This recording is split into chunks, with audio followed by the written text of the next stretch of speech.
Hello Idol Mark. Ito na po part 5 ng aking secret files. Taong 2011, masaya ang aking may bahay sa naipundar ko, maging ang aking anak.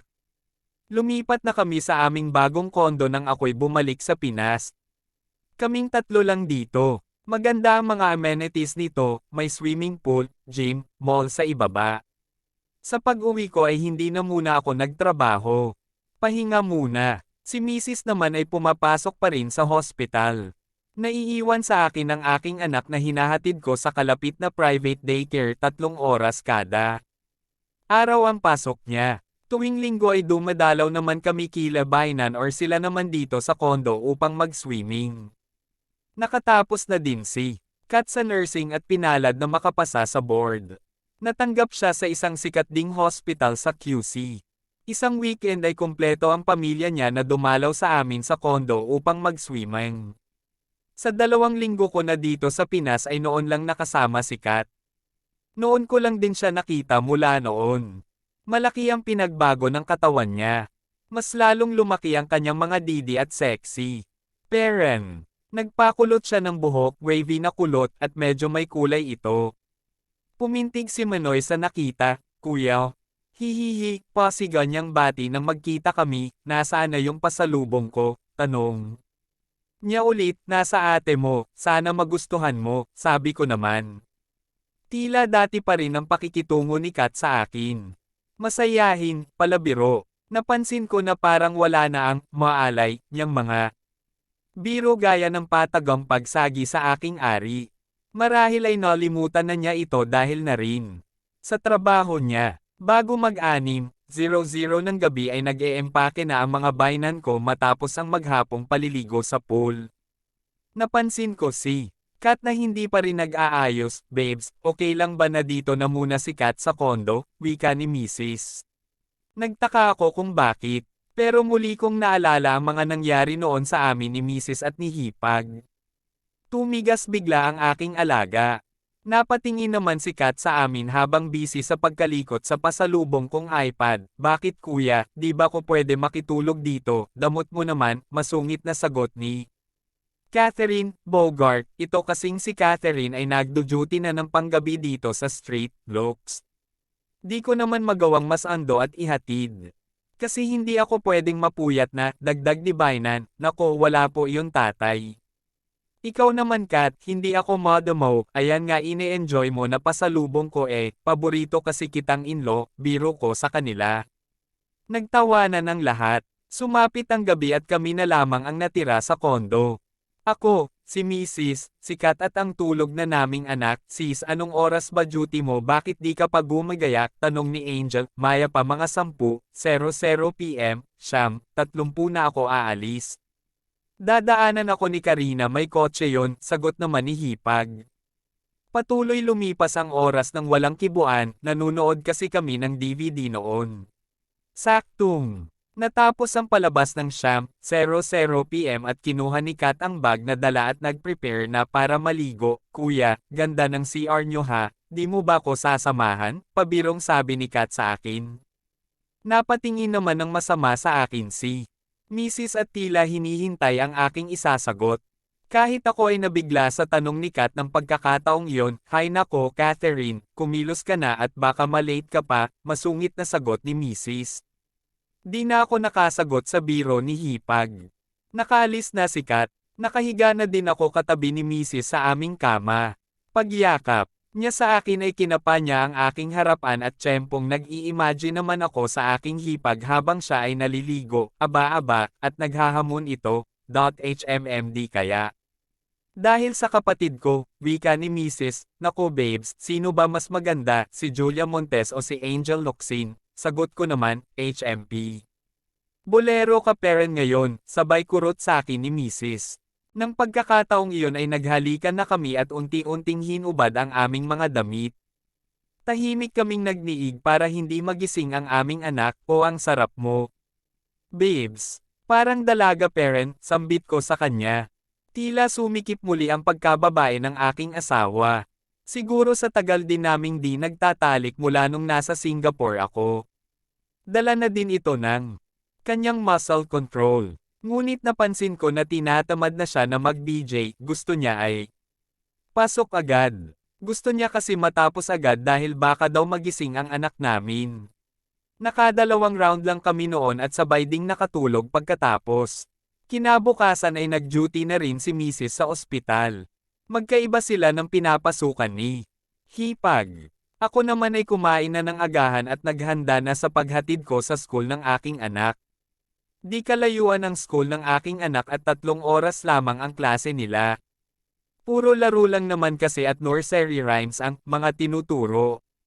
Okay na din para sa amin na pumasok agad siya para may makalaro naman. 9:00 ng umaga ay bumalik na ako sa kondo. Pagpasok ko ay narinig ko na may tao sa CR. Malamang si Hipag, ha? Si Hipag? Gulat ko sa aking isipan na ang aking hipag nga pala ang naliligo. Kakauwi lang. Niya galing duty. Kuya ikaw ba yan? Tanong nito mula sa loob. Oo ako nga, kanina ka pa ba? Tanong ko naman, nung umalis ka dumating ako sabi nung guard, sigaw niya ulit.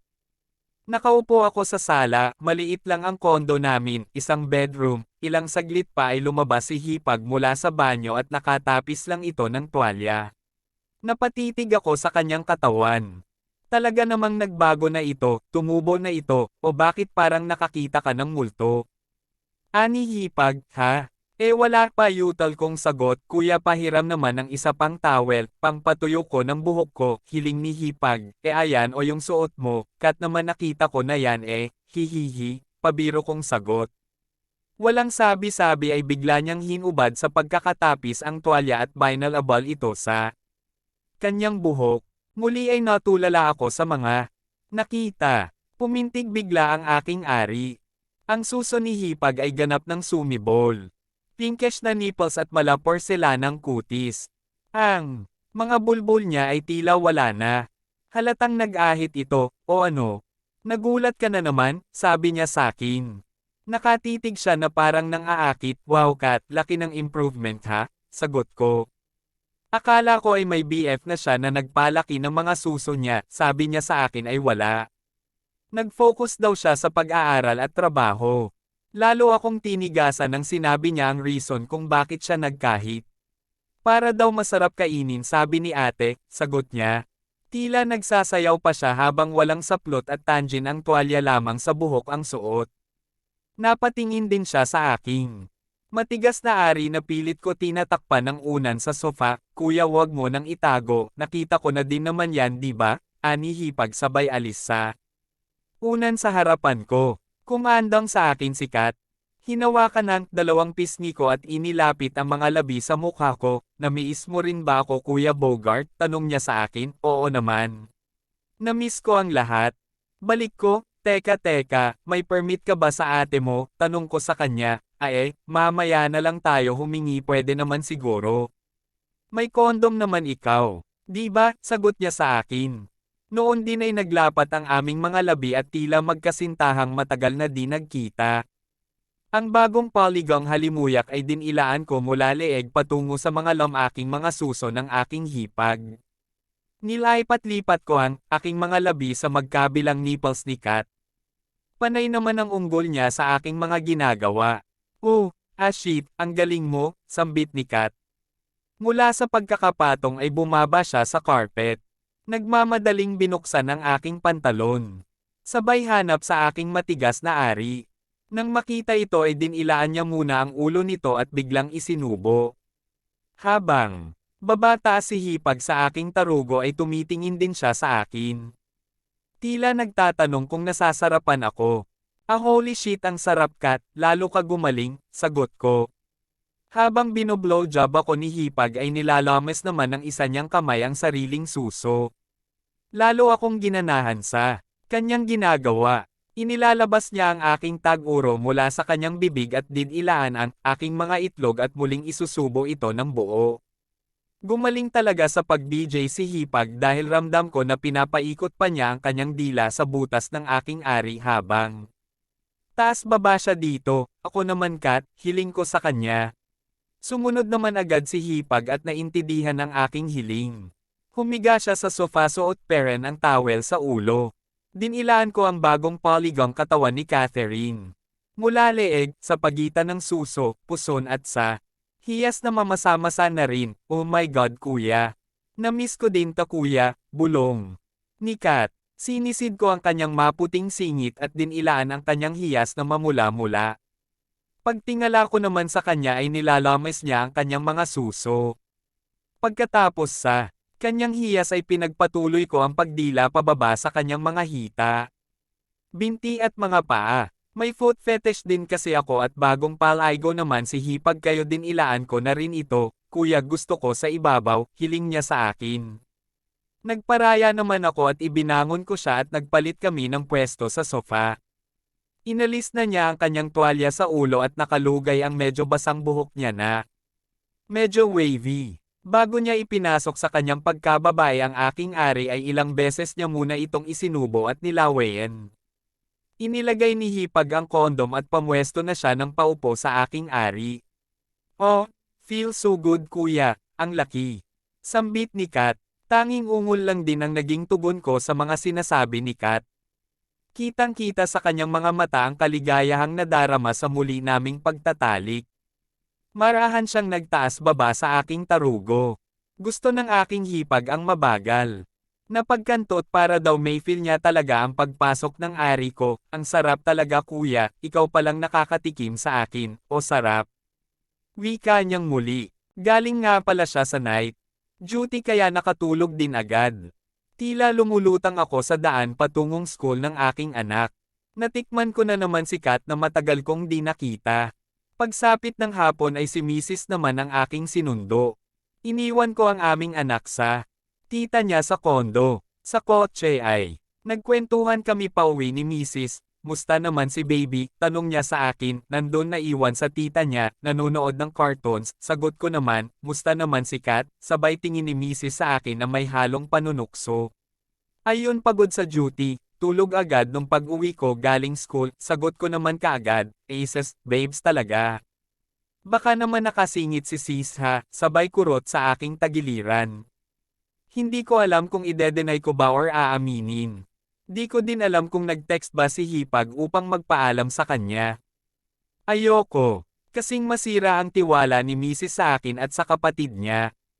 Naalala ko kasi yung bilin niya nung buntis pa siya, permission, ano na, pag-alit niyang sabi, wala namang nangyari, ano ka ba babes? Kaka-sex lang nating kagabi, sagot ko na bahala na style, buti naman, aniya. Nakahinga ako ng maayos sa sagot niya at humilig siya sa braso ko habang nagmamaneho, babes, pwede naman ulit yon alam kong pantasya mo yon. Pero dapat kasama ako, di ba threesome nga, pahabol niya? Bigla lumiwanag ang paligid ko sa narinig. Napakabait ng aking asawa, kaya nung ako'y nasa Singapore ay di ko nakuhang ma'am babae. Hinalikan ko siya sa noo sa pagkakataong iyon. Nakarating din kami sa kondo at nagpark na ako. Itutuloy. Ayos mararanasan ko ngayong gabi ang threesome kaya't excited ako. Hanggang dito muna Idol Mark ang aking part 5 ng Secret Files ko. Sunod ko agad part 6. Merry Christmas and Happy New Year Idol!